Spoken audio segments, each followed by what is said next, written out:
Ahora sí. Por favor, vamos a iniciar. Apagamos todos los micrófonos, por favor. Ahí escucho un micrófono prendido. Ahora sí. Ya, ahora sí. Buenas noches con todos. ¿Cómo están? Quiero darles la bienvenida a nombre de la Junta Directiva de la Asociación Peruana de Disfagia a esta charla tan esperada.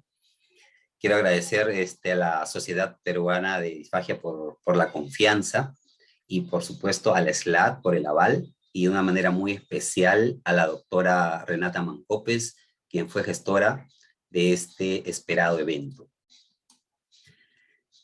Sin duda, la investigación científica va cambiando muchos paradigmas, ¿verdad? En las carreras de salud y la fonoaudiología, terapia de lenguaje o logopedia, como se llama en diferentes países, pues no es la excepción. El entrenamiento y el tratamiento de las personas con disfagia, donde se aplica una serie de estrategias para compensar y rehabilitar el trastorno de la deglución, pues hoy en día se está estudiando muchísimo. Y una de esas estrategias es justamente la del ejercicio, de aumentar la fuerza de la lengua, con el objetivo de mejorar los objetivos de la deglución, como es la eficiencia y la seguridad. Este tema ha sido muy estudiado e investigado por mucho tiempo y sin duda una de las investigadoras que conocen mucho sobre este tema es la doctora Katrina Steele. Y justamente hoy la tenemos con nosotros en esta charla. La doctora Katrina es miembro de la ASHA, es científico, directora del Laboratorio de Investigación de Rehabilitación de la Deglución, Instituto de Investigación Kate, Instituto de Rehabilitación de Toronto, de la Red de Salud Universitaria. También es profesora de Patología del Habla y Lenguaje del Instituto de Ciencias de la Rehabilitación, Facultad de Medicina de Temerty, en la Universidad de Toronto. También dicta cátedra de investigación en Canadá de deglución y procesamiento oral del alimento nivel 1. Es consejero de la Junta Directiva, Iniciativa Internacional de Estandarización de la Dieta para la Disfagia, la conocida ITSI, y presidente electo de la Sociedad de Investigación de Disfagia. Y por supuesto, este es un CV resumido, es autora y coautora de muchas investigaciones, más de 100 investigaciones. Así que quiero darle las gracias por aceptar esta investigación y por supuesto por todo el trabajo que hace por la especialidad. Bienvenida, doctora Caterina.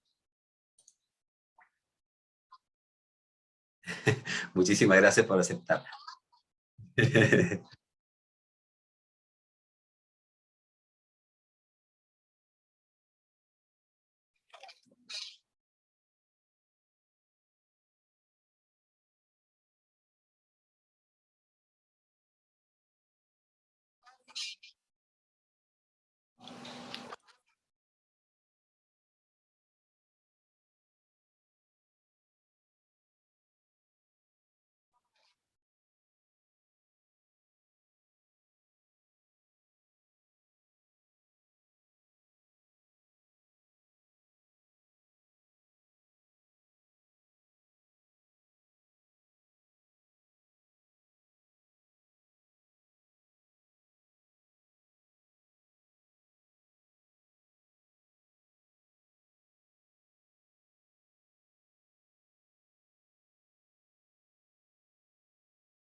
Ahora, nuestro interés en esta fortaleza de lengua en este tiempo de disfagia realmente va hacia este artículo inicial del doctor Mark Nicosia, de la autoría de la doctora Joan Robinson del año 2000, en el que la reducción debido a la edad de la presión de la lengua se identificaron.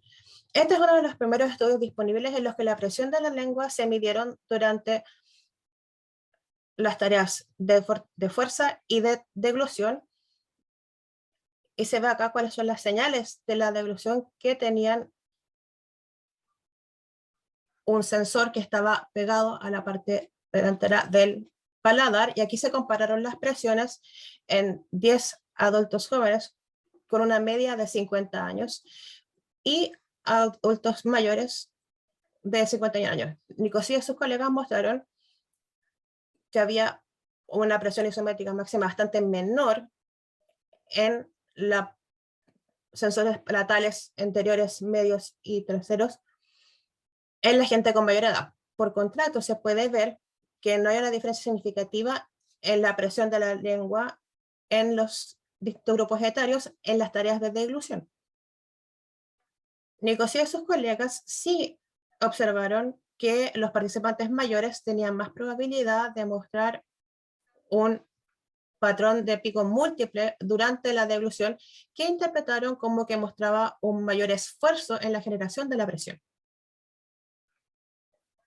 El artículo de Nicosia realmente trajo las áreas clave de la disfagia. Lo primero fue presentar el concepto de la reserva funcional lingual, que es la diferencia entre la generación de fuerza entre la presión isométrica anterior máxima, o MAIP, y la deglución de saliva en el esfuerzo igual al medio. Y debido a que estos valores eran menores en los adultos, vemos que esta brecha de reserva funcional también se reduce.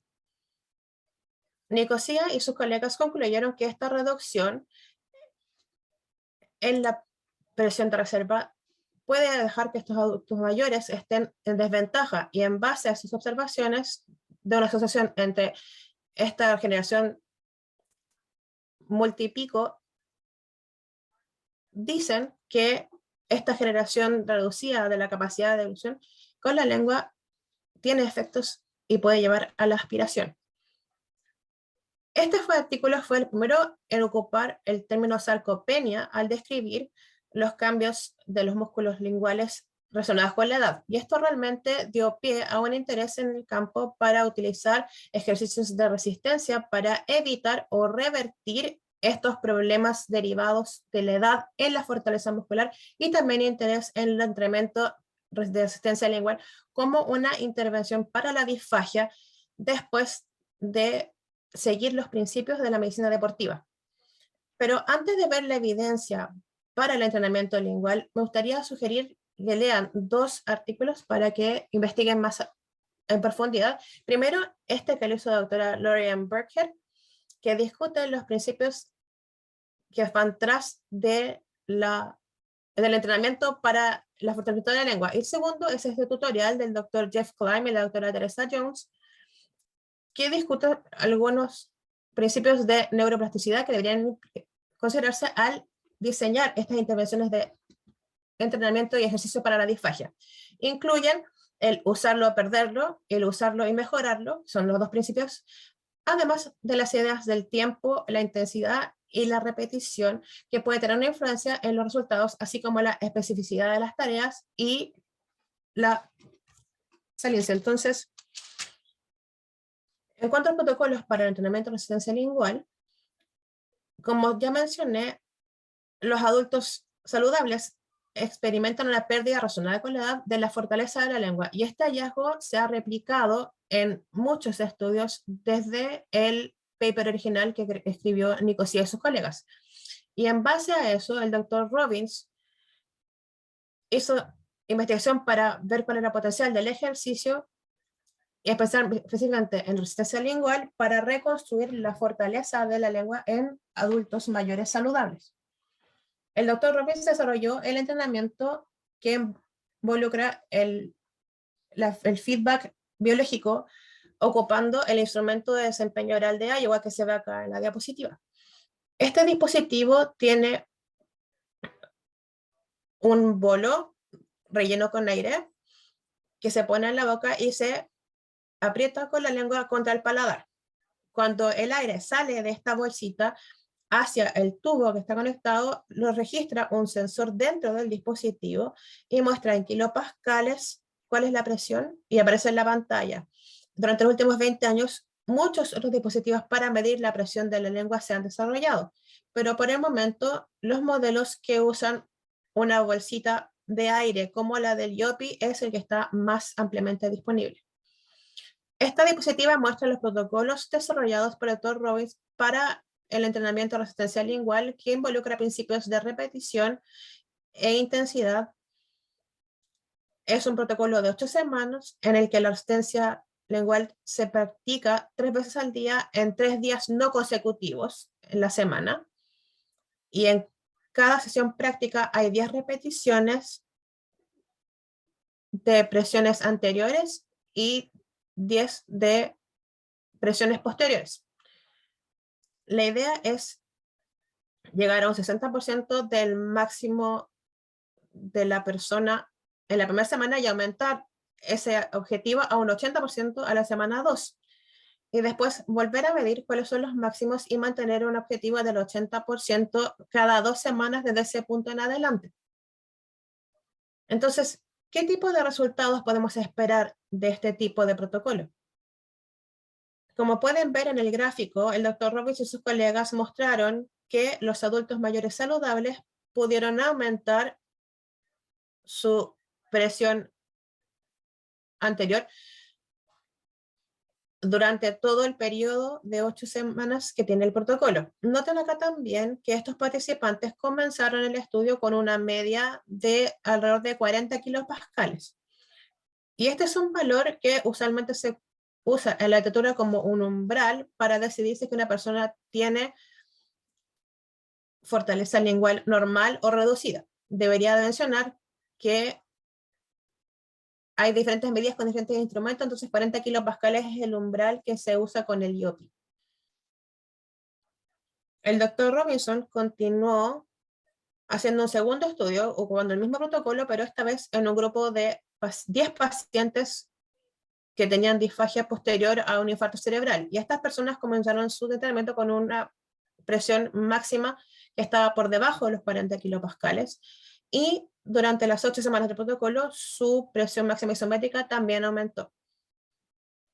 Pero, ¿qué pasa con los resultados de la deglución? Es interesante saber que en el estudio del Dr. Robbins, los pacientes comenzaron con un promedio de presión de deglución de 11 kilopascales. Y esto también se ve reducido en comparación con los valores de cerca de 20 kilopascales que se esperaría ver en adultos saludables en base al trabajo de Nicosia y sus colegas. Robinson y sus colegas mostraron que las presiones de deglución también mejoraron durante el curso del tratamiento, llegando a un valor medio de alrededor de 16 kilopascales. Pero probablemente lo que es más interesante en cuanto al resultado de estudio fue el hallazgo de que la penetración y aspiración también mejoraron en base a una poroscopía video normal. Al comienzo del estudio, el grupo mostró una habilidad de penetración y aspiración cerca de 0.6, con alguna ocurrencia de penetración y aspiración. Pero para la semana 4 los puntajes ya habían cambiado, entonces ya no había episodios de aspiración, pero sí habían algunos de penetración. Y para el final del tratamiento se vio también un cambio y se vio que los resultados quedaron dentro del rango normal. Y esto es emocionante porque sugiere que hay un vínculo posible entre la fuerza de la lengua y la seguridad de la deglución. Y ha llevado a propuestas de que debería medirse la fuerza de la lengua al tratar la disfagia y también para usar el entrenamiento de resistencia de la lengua más ampliamente como una intervención. Pero hay un problema acá y ese es que este estudio no controló la recuperación espontánea. Y debido a que estos pacientes todos estaban en los primeros meses después de un infarto cerebral, la recuperación espontánea es una explicación posible para este hallazgo. lamentablemente, hay evidencia de los resultados de deglución después de este entrenamiento de resistencia han salido confusos, porque recientemente se ha visto este tema, y uno de los que se ven acá, que fue lo que hice yo, la doctora Sana Smith, que es mi estudiante, que vio que después de una revisión de 1.300 artículos, Sana encontró 7 artículos que reportaron medidas de biofluoroscopía de resultados de deglución después del entrenamiento de fortalecimiento lingual en adultos con disfagia. Y en estos 7 estudios, el dispositivo principal que se ocupó para medir estos resultados fue el IOPE, pero sí encontramos una gran variación en estos estudios en cuanto a la duración del tratamiento, la frecuencia y las tareas. Y esto realmente hizo que fuera poco adecuado hacer un metaanálisis ocupando estos estudios. El tratamiento era quizás un poco más homogéneo, porque incluían alrededor de 30 repeticiones por tarea, pero todos estos estudios tenían mucho riesgo de sesgo. Y aquí hay un par de problemas que llaman la atención y que pueden llevar a tomar conclusiones en cuanto a la evidencia. Estos fueron la falta de control por reproducción espontánea, y esto fue importantemente verdadero en los pacientes que sufrieron infarto cerebral. Y el segundo tema fue el no monitorear la adhesión al estudio, importantemente en cuanto a las tareas para el hogar. Ahora, de esta revisión, Sana encontró evidencia de que decía que las presiones aumentaban y mejoraban después de el tratamiento de los estudios a los que se midieron. Entonces, se pudo fortalecer la lengua. Hay resultados mixtos en cuanto a la mejora en la seguridad de deglución medida con la escala de penetración y aspiración. Y también se encontraron resultados mixtos en cuanto a la mejora en los residuos post-deglución, y aquí se ocuparon distintos formatos para estudiar esto, y eso llevó a incertidumbre. Y finalmente esta revisión no encontró ninguna evidencia convincente de que hubiera un cambio sistemático en cuanto a la deglución en relación al entrenamiento del fortalecimiento con la lengua. En otras palabras, esta revisión encontró que había resultados de que sí se puede mejorar que llegue la fortaleza de la lengua a través de este entrenamiento, incluso con una heterogeneidad en el tipo de tareas que se realizan. Pero esta revisión también encontró evidencia insuficiente para decir que los resultados de la deglución, ya sea por seguridad o eficiencia, pueden esperarse como un resultado de este entrenamiento lingual. Entonces, estos hallazgos nos llevan a cuestionar las lógicas fisiológicas que estamos usando como base para recomendar el entrenamiento de resistencia de la lengua en nuestros propios pacientes, específicamente para explorar el vínculo entre la fuerza de la lengua y la función de deglución en pacientes subagudos post-infarto cerebral. Y la segunda pregunta fue si acaso la deglución y la fisiología en un grupo de pacientes subagudos que se están recuperando de infarto isquémico cerebral tenían perfiles asociados con una reducción de la fuerza de la lengua.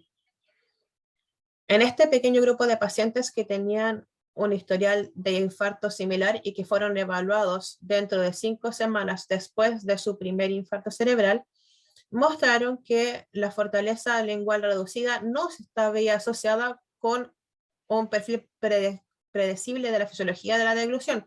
Entonces, esto puede quizás ayudar un poco a entender por qué los estudios anteriores sobre el entrenamiento lingual han mostrado resultados mixtos en cuanto a los resultados de deglución. Entonces, para terminar, déjenme resumir un poco lo que hemos visto.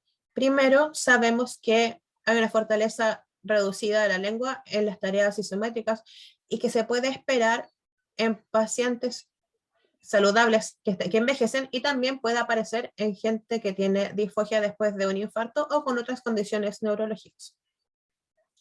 En segundo lugar, la fortaleza de la lengua puede preservarse para las tareas de deglución. Entonces, los déficits que se ven en las tareas de presión máxima se pueden ver ahí, pero no en las tareas de deglución.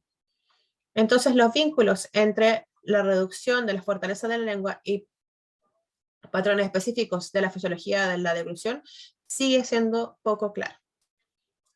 Y en cuarto lugar, los estudios de literatura están de acuerdo en decir que el entrenamiento de resistencia lingual ayuda a mejorar la fortaleza de la lengua, pero si es que estos cambios también se traducen a una mejora en la deglución, sigue siendo una gran pregunta. Así que voy a detenerme acá para darnos mucho tiempo para tener preguntas y muchas gracias por su atención y espero con ansias escuchar cuáles son sus opiniones. Muchas gracias.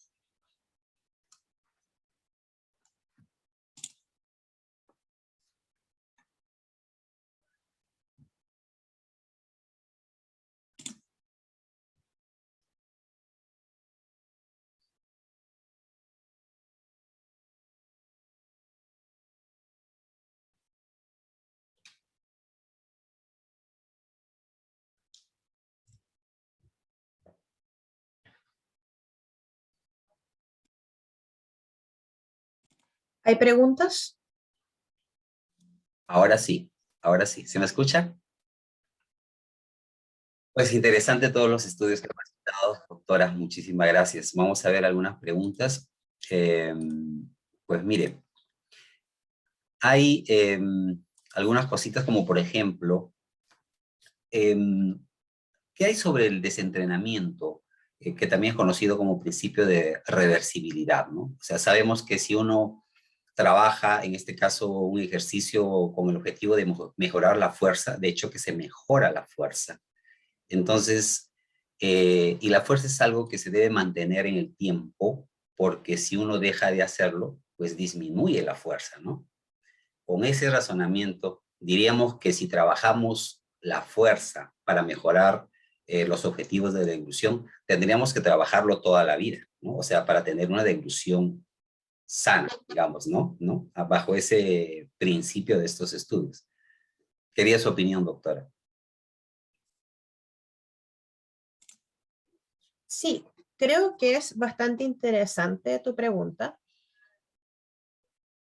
Si piensan, cuando va uno al gimnasio para ejercitar otros músculos, generalmente lo que ocurre en la medicina deportiva es que se nos anima a ejercitar al punto de llegar a la fatiga o al punto en el que no podemos repetir la tarea ya nunca más porque nos cansamos. Y luego se nos dice que tenemos que descansar y volver al día siguiente y repetir ese ejercicio. Y ese es el tipo de principio que el doctor Robbins intentó construir e incluir en su protocolo para llegar a este 60%, después a un 80% de mejora, como máximo, como el objetivo de fortalecimiento. Y si recuerdan, hacían 330 repeticiones en la parte anterior y 30 en la posterior todos los días. Ha habido estudios que han tratado de descifrar si es que estos son los números correctos que uno debería elegir. Entonces, si es que acaso el 60% es el objetivo correcto, o es el 80%, o es un 100% como máximo. Y de hecho, hay un estudio que se hizo en Bélgica que encontró que no había diferencia en el resultado entre las personas que hacían ejercicio en estos tres diferentes niveles de objetivo. Y luego hubo preguntas acerca de cuántas repeticiones tendríamos que hacer para cansarnos. Y resulta que la lengua realmente es bastante resistente a la fatiga. Entonces, creo que aún queda la pregunta acerca si es que los estudios que ya tenemos han ejercitado la lengua lo suficiente, porque sí vemos cambios en la fuerza, pero si es que realmente estamos usando estos principios de la medicina deportiva. Y luego con la pregunta de la mantención, ha habido estudios que han tratado de ver qué pasa cuando se detiene el ejercicio después de la terapia y ver si es que acaso la fuerza de la lengua se reduce. Y realmente no tiende a caer. Entonces pueden preguntarse por qué. Y yo creo que uno podría decir que usamos nuestra lengua todo el día, al hablar y también al tragar. Entonces quizás esas actividades ayudan como una tarea de mantenimiento para el fortalecimiento, pero realmente no sabemos la respuesta a esa pregunta. Y una posibilidad es que no hemos ejercitado la lengua lo suficiente como para ver evidencia de una pérdida de fuerza cuando se deja de practicar. Ok. Sí, también tenemos una pregunta de uno de los miembros de la Junta Directiva y la verdad que es muy interesante, ¿no? Porque cuando hablamos de la deglución, pues estamos hablando de una actividad donde cambiamos la vía respiratoria a una de deglución en un periodo de menos de un segundo, ¿verdad? Y no solamente eso, sino sucede una serie de eventos, no solo de movimientos, sino también sensoriales, sensitivos.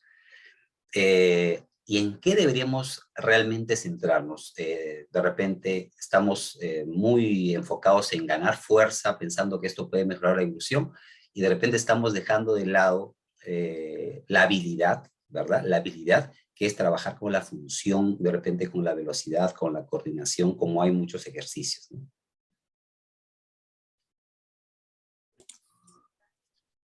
Sí, creo que es una excelente pregunta. En mi opinión personal, yo diría que si van a trabajar en tareas de fuerza, también tienen que incluir tareas de deglución y de generalización dentro de la terapia, para ver si es que acaso hay esta transferencia entre una tarea y la otra. Y también creo que la persona que hace la pregunta apunta al hecho de que la deglución puede salir mal en muchas formas. Entonces, un gran desafío al elegir una terapia apropiada para este paciente es primero hacer una evaluación exhaustiva para entender qué componentes son los que no están funcionando bien y luego intentar apuntar a estos puntos en la terapia. Entonces puede que la fuerza de la lengua sea uno de los componentes, pero puede no ser el único. Y creo que esa es otra razón por la cual los estudios que tenemos disponibles han mostrado estos resultados mixtos, porque la gente que se involucra en estos estudios quizás también tienen otros problemas de deglución, no solo la debilidad de la lengua. Entonces es probablemente imposible para que nosotros el poder encontrar un grupo de personas que solo tenga problemas de fuerza de la lengua como problema principal. Entonces, cuando vemos los resultados, las otras cosas que ocurren pueden ser las que evitan que haya resultados positivos o que influyen quizás en los resultados que vemos. Entonces, por el momento, en nuestro laboratorio, estamos interesados en la fuerza de la lengua como algo que se puede usar para hacer una deglución sin esfuerzo de manera efectiva. Entonces podemos entrenar a la gente para que lo hagan sin esfuerzo al generar presiones de la lengua mayores y esperamos que eso se traduzca a una mejora de la eficiencia de la deglución y mejor despeje del bolo. Y eso creo que es una progresión lógica de lo que estamos haciendo. Hicimos un estudio pequeño en pacientes con Parkinson y vimos que la mitad de los participantes mostraron cambios positivos y la mitad quizás no lo hizo. Entonces, los siguientes resultados en personas que tuvieron muchas cosas mal en cuanto a su deglución es lo que estamos tratando de estudiar. Muchas gracias por su respuesta, doctor. Y la última pregunta, doctor. La última. Yo creo que es importante acotar que estos estudios se hicieron en pacientes con ACV, ¿verdad? Entonces yo quería preguntar si hay estudios en otras poblaciones y si se puede extrapolar, porque de hecho que se hace en la práctica clínica, a otras como por ejemplo pacientes con Parkinson, pacientes con disfagia por cáncer de cabeza y cuello, por ejemplo.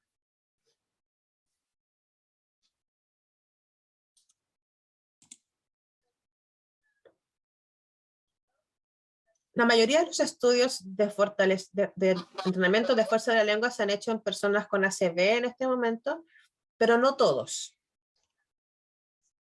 En particular, hay un estudio hecho por Nicole Rogaspulia en la Universidad de Wisconsin en Madison,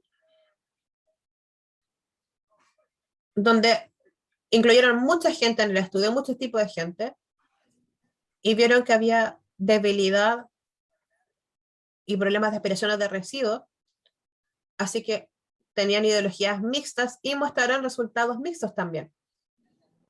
Como dije, estamos haciendo ahora trabajo con enfermedad de Parkinson en etapas tempranas, y primero vemos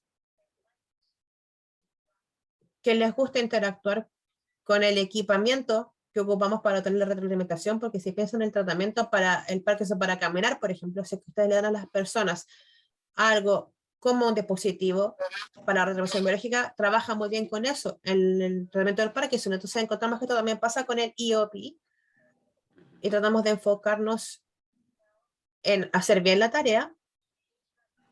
Lo que es interesante es que no trabajamos realmente con la mejora de la fuerza, sino que para la devolución sin esfuerzo. Entonces, no vimos grandes cambios en cuanto a la fuerza de la lengua, pero sí vimos cambios en la deglución. Creo que también tiene sentido para personas que han sufrido cáncer de cuello o boca en un grupo de Bélgica, que está haciendo ahora también trabajo para entrenamiento de la fuerza de lengua en pacientes con este tipo de cáncer. No estoy segura si es que tienen sitios particulares, pues sí tienen varios estudios que se han hecho desde su grupo, y creo que esta terapia es algo que podrían considerar para este tipo de pacientes, de distintas variedades. Ok. Bueno, doctora, muchísimas gracias por su tiempo y por supuesto por compartir sus conocimientos. Muchas gracias, Renata, también por ayudarnos a gestionar esta charla científica. Gracias a los miembros de la Junta Directiva, por supuesto a los participantes. Esperamos con la doctora en otro momento, porque no en vivo. Muchas gracias a todos.